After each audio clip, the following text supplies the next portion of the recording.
রসুল আমার ভালোবাসা, রসুল আমার আলো আশা, রসুল আমার প্রেম বিরহের মূল আলোচনা,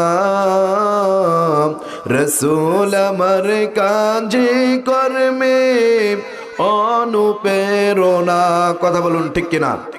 আমাদের জীবনের প্রতিটি ক্ষেত্রে রসুলকে রাখার দরকার আছে না নাই? আমি যদি চিন্তা ফিকির করি নামাজের সময় নামাজ পড়বো আল্লাহর, খাইবো আল্লাহর, যা কিছু করব সব কিছু আল্লাহর, রসুলকে প্রয়োজন নাই, তাহলে সে মুমিন হতে পারে? জোরে বলেন, মুমিন থাকতে পারে? এজন্য আমাদের প্রতিটি ক্ষেত্রে রসুলকে রাখার দরকার আছে না নাই? রসুল আমার ভালোবাসা, রসুল আমার আলো আশা, রসুল আমার প্রেম বিরহের মূল আলোচনা, রসুল আমার কাজে কর্মে অনুপ্রেরণা।